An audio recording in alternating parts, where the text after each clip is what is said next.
உடல் எடையை குறைக்கும் சுரைக்காய் ப்ளஸ் பருப்பு சாதம் செய்வது எப்படின்னு நம்ம இந்த வீடியோவில் பார்ப்போம். மல்லி அரை கப், புதினா அரை கப், கறிவேப்பிலை சிறிதளவு எடுத்து வச்சுக்கணும். 10 வெள்ளை பூண்டு, ஒரு துண்டு இஞ்சி, வெங்காயம் அரை கப், தக்காளி 5 எடுத்து வச்சுக்கணும். அரிசி 400 கிராம் ஊற வைத்தது, தக்காளி மல்லி புதினா அரைத்து விழுதாக எடுத்து வச்சுக்கணும். முந்திரி 15 கிராம், 1 டீஸ்பூன் சீரகப்பொடி, 1 டீஸ்பூன் மிளகு பொடி, இஞ்சி வெள்ளை பூண்டு அரைச்சி விழுதாக எடுத்து வச்சுக்கணும். மசாலா பொடி 3 டீஸ்பூன், சூறாய்க்காய் 1 சிறிது சிறிதாக நறுக்கி நம்ம எடுத்து வச்சுக்கணும். துவரம்பருப்பு 100 கிராம், எண்ணெய் 100 மில்லி நாம் எடுத்து வச்சுக்கணும். நமக்கு எண்ணெய் சமையலுக்கு தேவையோ நம்ம எடுத்துக்கலாம். சுரைக்காயை அளவு செம்பு தண்ணி ஊற்றி வேக வச்சு நம்ம எடுத்துக்கணும். பட்டை, சோம்பு, கிராம்பு, பிரெஞ்சு இலை, கசகசா, அன்னாச்சிப்பூ, ஏலக்காய் நம்ம எடுத்து வச்சுக்கணும். தேவையான அளவு உப்பு எடுத்து வச்சுக்கணும். பட்டை, சோம்பு, கிராம்பு, பிரெஞ்சு இலை, கசகசா, அன்னாச்சிப்பூ, ஏலக்காய் அரைச்சி விழுதாக வச்சுக்கணும். துவரம்பருப்பை வேக வச்சு தனியாக வச்சுக்கணும். ஒரு கடாயில் எண்ணெய் ஊற்றிருக்கோம். எண்ணெய் காஞ்சதும் சின்ன வெங்காயத்தை நம்ம போட்டுக்கலாம். சின்ன வெங்காயம் நல்லா ப்ரௌனிஷாக வதங்கியதும் அதனுடன் அரைத்து வைத்திருக்க இஞ்சி பூண்டு பேஸ்ட்டை நம்ம போட்டுக்கலாம்.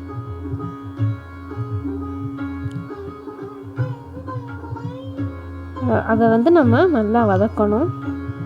பச்சை வாடை போகிற அளவு நம்ம வதக்கிக்கலாம்.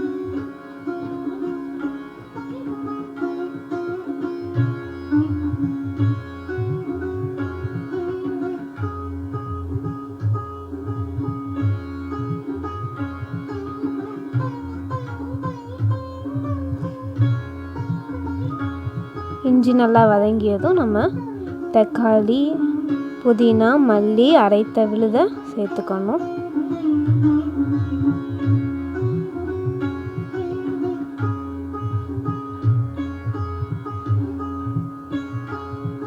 இந்த கிரேவி நல்லா கொதிக்கும்போது அரைத்து வைத்திருக்க பட்டை, சோம்பு, கிராம்பு, கசகசா இந்த விழுதை நம்ம சேர்த்துக்கணும். ஜீரகப்பொடி, மிளகு பொடி நம்ம சேர்த்துக்கணும். மசாலா பொடி சேர்த்துக்கணும்.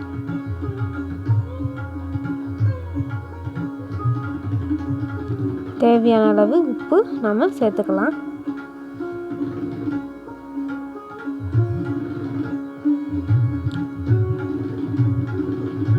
அந்த பொடியெல்லாம் நல்லா கொதிக்கும்போது வேக வைத்திருக்க துவரம்பருப்பை சேர்த்துக்கணும். அதனுடன் நம்ம சுரைக்காயை வேக வச்சுருக்கோம்னா அதை தண்ணியோடு சேர்த்துக்கணும்.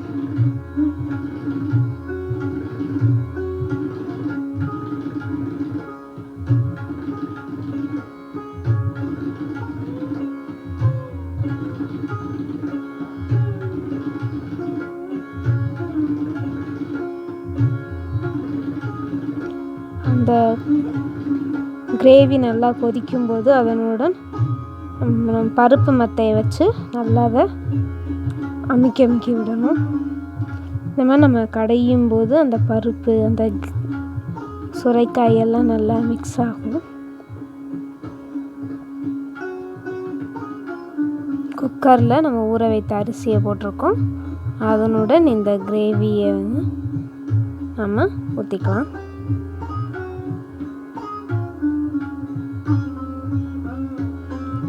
ஒரு கலக்கி விட்டுறலாம்.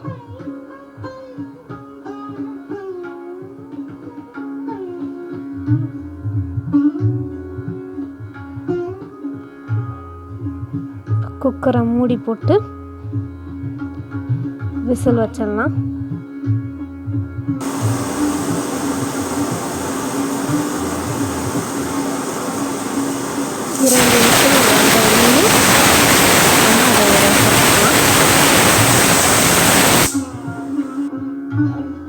இப்போ கடாயில் மீதம் இருக்க எண்ணெயை ஊற்றி காய்ந்ததும் இளங்கருவேப்பிலையை நம்ம அதில் போடணும். இப்படி நம்ம செய்கிறனால எண்ணெயில் கருவேப்பிலை நல்லா பொரிஞ்சிரும், நல்லா முறுமுறுன்னு ஆயிரும். இதை நம்ம அப்படியே வெறுவாயிலே சாப்பிட்லாம். சின்ன சின்னதாக கருவேப்பிலையை நாம் இது பண்ணி வச்சுருக்கோம். அதுக்கப்புறம் முந்திரி பருப்பை நம்ம சேர்த்துக்கலாம். சேர்த்து நல்லா கோல்டன் கலரில் வர அளவு நம்ம அதை வறுத்துக்கிட்டே இருக்கணும், கருக விட்டுறக்கூடாது.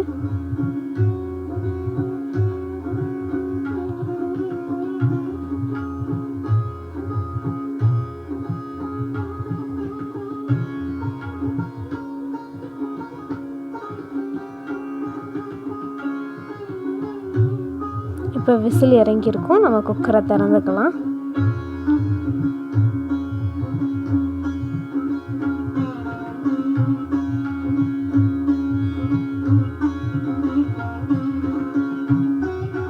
இப்போ நம்ம வறுத்து வச்சுருக்க கருவேப்பிலை முந்திரி பருப்பை நம்ம சேர்த்துக்கலாம்.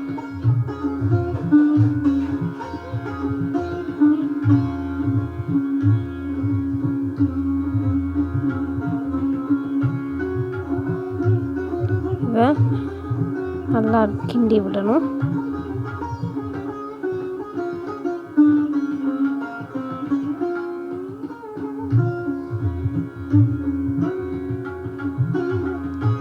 நன்றி.